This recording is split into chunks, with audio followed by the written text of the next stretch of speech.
जय भीम जय शिवराय मित्रांनो, मी प्रमोद कांबळे आपल्या चॅनलच्या नवीन भागात तुमचे सगळ्यांचे स्वागत करतो। तर सर्वात आधी मी तुम्हाला डॉक्टर बाबासाहेब आंबेडकर यांच्या 133व्या जयंतीच्या हार्दिक शुभेच्छा देतो। आज मी चैत्यभूमी येथे आलो आहे, ते डॉक्टर बाबासाहेब आंबेडकर यांना अभिवादन करण्यासाठी आलो आहे। तर या व्हिडिओमध्ये तुम्हाला अजूनही आपल्याला काही काही ठिकाणी जाणार आहोत, हे तुम्हाला ह्या व्हिडिओमध्ये पाहायला मिळेल। तर आपण आता जाऊया।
मित्रांनो, आम्ही दर्शन घेऊन बाहेर निघालो।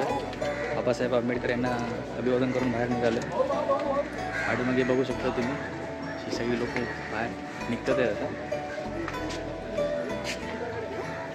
आतमध्ये फोटोशूट करायला अलाउड नव्हतं, त्याच्यामुळे आपण काही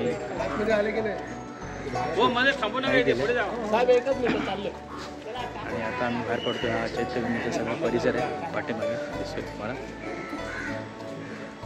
तर आता चैत्यभूमी करून झालं, तर आम्ही राजगुरूच्या दिशेने जातो।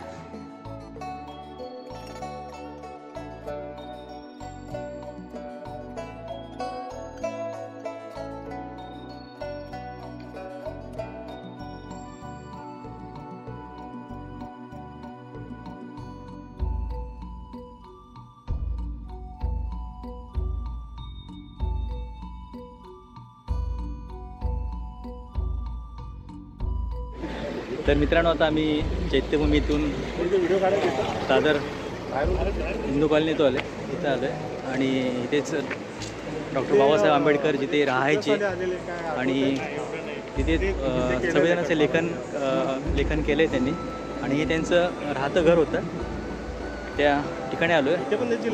ते राजगृह आहे या नावाने ते ओळखलं जातं। तर आम्ही आलो आहे, बघूया आपण राजगृह कसं आहे ते आणि किती लोक जमा होत आहेत।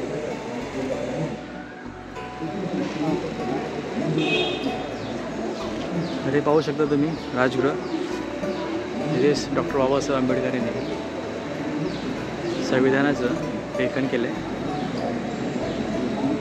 आणि आपला समाज आता लोक यायला लागले अभिवादन करण्यासाठी।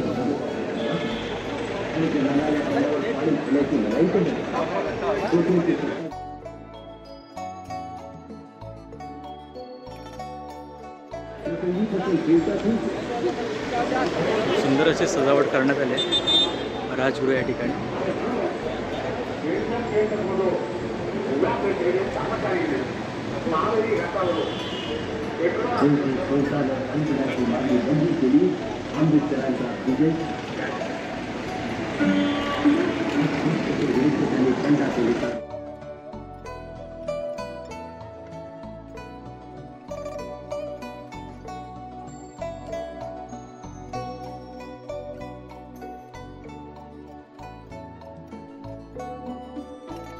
आता आपण डॉक्टर बाबासाहेब आंबेडकर ज्या ठिकाणी राहत होते, बरेलीतील दबक चाळीत, तिथे आलो आहे।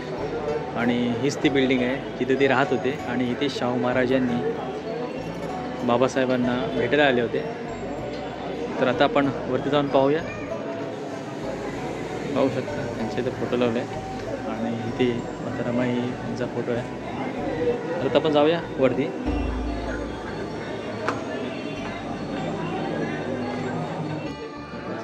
कार्यक्रम चालू आहे।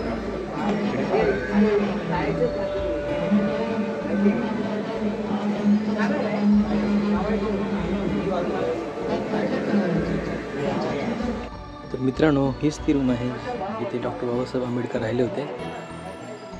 ही रूम नंबर आहे 50. थोडी माहिती द्या मला, म्हणजे तुम्ही कधी आलात किंवा. जय भीम. माझं नाव निवेदिता सुभाष ताडीलकर. माझे सासरे सखाराम कालिदास ताडीलकर हे बाबासाहेबांबरोबरचे कार्यकर्ते. जेव्हा बाबासाहेबांनी समता सैनिक दलाची स्थापना केली तेव्हा त्याचे ते कमांडर. आणि जेव्हा बाबासाहेब इथून राजगुरुला गेले तेव्हा ही रूप माझ्या सासऱ्यांना, तेव्हापासूनचं आमचं वास्तव. आणि बाबासाहेबांचं इथे जवळजवळ 22-23 वर्षाचं वास्तव. इथेच रमाईंचा संसार झाला.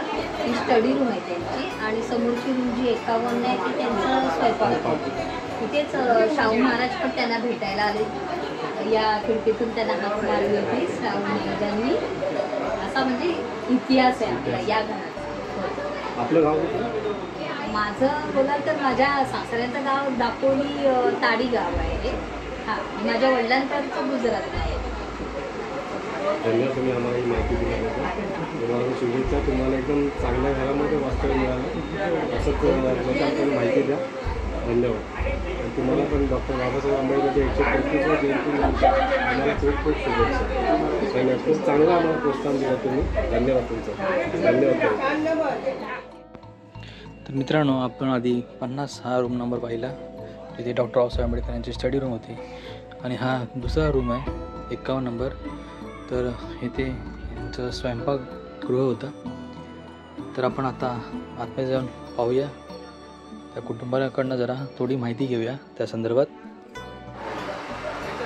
आपली ओळख करून द्या ना मला. जय भीम. ही बाबासाहेबांची जीवनाची खोली. बाबासाहेबांनी 22 वर्ष वास्तव्य केले. ही रमाईची खोली. अच्छा अच्छा अच्छा. आणि रमाई आणि आमचा नाता असं बाबासाहेबांनी आमचं की बाबासाहेबांचे जे मोठे बंधू आहेत आनंदराव आंबेडकर. अच्छा. हां. त्यांची जी मिसेस होती ती माझ्या वडिलांची आत्या होती. अच्छा अच्छा अच्छा अच्छा. तेव्हापासून आमचं ते रिलेशन. तुम्ही ते किती वर्षापासून राहता? जेव्हापासून बाबासाहेब 34ला राजगुरुला गेले तेव्हापासून माझ्या आजोबाला घेऊन गेले. तेव्हापासून आम्ही अच्छा. गाव वगैरे? आमचं गाव महाडमध्ये तेलंगी. महाडचे आहेत का तुम्ही? अच्छा अच्छा. तुम्ही माहिती दिल्याबद्दल. तुमचं नशीब आहे, तुम्हाला एवढ्या महापुरुषांच्या घरामध्ये वास्तव्य राहायला मिळालं. धन्यवाद. तुम्हाला 133व्या जयंतीनिमित्त शुभेच्छा. तुम्हाला पण सर्वांना 133व्या जयंतीच्या. आणि धन्यवाद आपल्याला की आपण महत्त्वाची माहिती दिल्याबद्दल. मित्रांनो, आताच मी जिथे बाबासाहेब वास्तव करायला होते ते 2 रूम पाहून आलो. तर या व्हिडिओमध्ये तुम्ही पाहिलं असेल की आधी आपण गेलो चैत्यभूमी येथे, त्यानंतर आपण गेलो तिथे बाबासाहेब वास्तव्याला होते आणि जिथे संविधान लिहिलं त्या राजगृहाला. तसेच त्यानंतर आपण परेल येथील डबक चाळीत आलो, BDD चाळ. तिथेसुद्धा बाबासाहेब थोडा दिवस वास्तव्याला होते. तर असे हे तुम्हाला व्हिडिओमध्ये काही आपले इथे बाबासाहेबांचं एक सहवास लाभला ही स्थान आपल्याला पाहायला मिळाले माझ्या व्हिडिओच्या माध्यमातून. जर तुम्हाला हा व्हिडिओ आवडला असेल तर नक्की लाईक, शेअर व सबस्क्राईब करा. धन्यवाद.